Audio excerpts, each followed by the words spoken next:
Assalamualaikum warahmatullahi wabarakatuh. Bagaimana kabarnya anak-anak hari ini?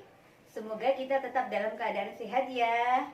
Baiklah anak-anak, sebelum kita mulai, meskipun di masa pandemi ini kita harus tetap jaga kesehatan, jaga imun tubuh, tetap selalu cuci tangan, gunakan masker, dan jaga jarak aman.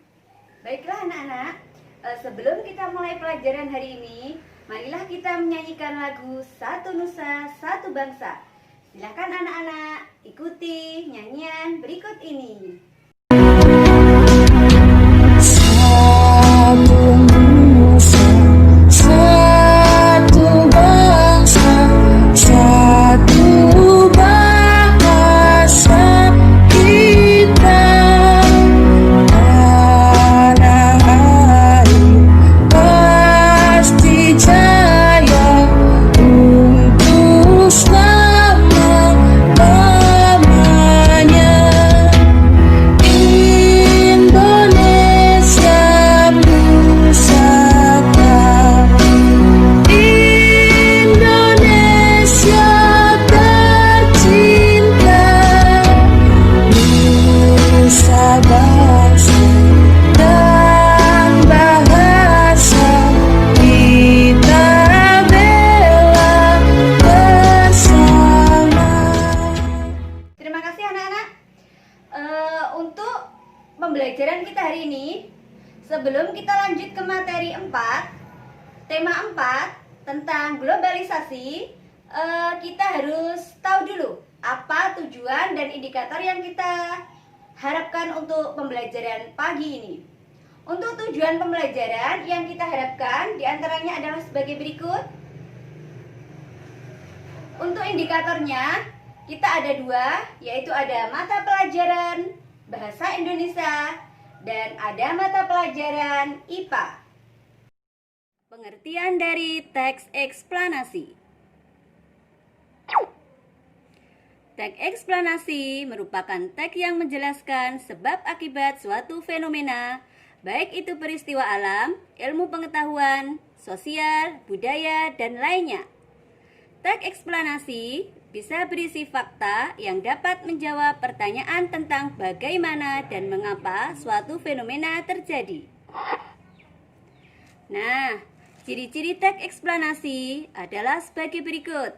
Yang pertama, pembahasan dalam teks eksplanasi menggunakan konteks ilmiah melalui pemaparan sejarah, definisi, klasifikasi, dan kebiasaan. Informasi tersebut dapat berupa fakta-fakta empiris, data statistik, dan rangkaian peristiwa yang menjelaskan korelasi antar aspek dan antar peristiwa dalam teks. Nah, setelah anak-anak mendengar penjelasan tentang teks eksplanasi, silahkan anak-anak mengamati teks berikut. Selanjutnya, silahkan ambil informasi penting yang terdapat dalam teks eksplanasi, serta kalimat tidak efektif yang terdapat dalam teks eksplanasi. Selanjutnya, silahkan anak-anak kerjakan dalam LKBD berikut ini. Selanjutnya, silahkan dikirim pada Google Form. Setelah mengamati teks eksplanasi yang berjudul menyalurkan energi listrik, kita akan menonton video yang berhubungan dengan menyalurkan tenaga listrik agar bisa sampai ke rumah-rumah kita. Nah, agar lebih paham, yuk kita tonton video berikut ini. Video kali ini saya akan coba menjelaskan bagaimana listrik bisa sampai ke rumah kita. Seperti yang kita ketahui bahwa keseharian kita tidak akan pernah terlepas dari yang namanya listrik. Mulai dari menonton TV, mencuci pakaian di mesin cuci, bermain game bersama kawan-kawan, atau hanya sekedar mencas handphone. Nah, pernah gak sih teman-teman iseng-iseng bertanya, apa jadinya jika dunia tanpa listrik? Jika dunia tanpa listrik, maka semuanya akan sangat gelap sekali, terutama pada malam hari. Dan kita tidak akan pernah nikmati peralatan-peralatan elektronik yang ada di rumah kita. Karena energi listrik begitu penting bagi kehidupan, maka tidak ada salahnya jika kita mencari tahu dari mana asalnya listrik yang kita nikmati ini. Dan semuanya berawal dari pembangkit listrik yang mengubah energi lain menjadi energi listrik. Contohnya ada PLTA atau pembangkit listrik tenaga air yang mengubah energi air menjadi listrik. Kemudian ada PLTD atau pembangkit listrik tenaga diesel yang memanfaatkan mesin diesel menjadi listrik. Lalu ada PLTU, pembangkit listrik tenaga uap yang mengubah energi uap menjadi listrik.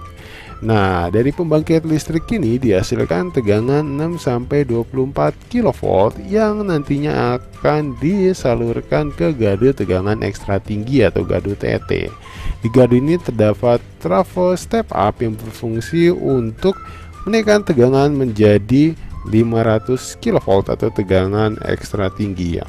Alasan menaikkan tegangan menjadi ekstra tinggi ini agar listrik yang melewati perjalanan yang sangat jauh sekali bisa menurunkan rugi-rugi daya akibat perjalanan jauh tersebut. Dengan menaikkan tegangan listrik ini, maka arus menjadi turun dan juga nantinya kabel atau kawat penghantar pun menjadi lebih kecil sehingga bisa menjadi penghematan secara ekonomi.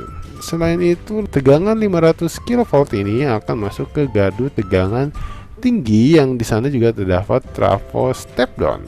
Di trafo step down ini tegangan diturunkan menjadi 150 kV.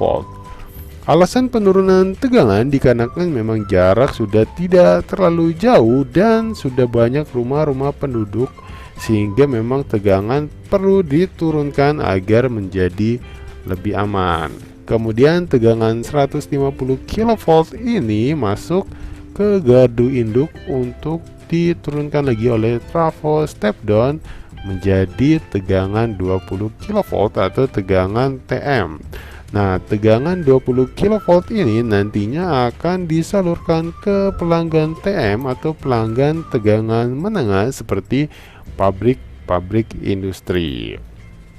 Selain disalurkan ke pelanggan TM, tegangan 20 kV ini nantinya juga akan masuk ke gardu distribusi yang biasanya berupa gardu tiang. Di sana terdapat trafo step down yang berfungsi untuk menurunkan tegangan menjadi 220 volt dan nantinya akan disalurkan ke rumah-rumah penduduk atau rumah kita salah satunya. Oke teman-teman, saya pikir cukup sekian yang bisa saya sampaikan tentang bagaimana listrik bisa sampai ke rumah kita.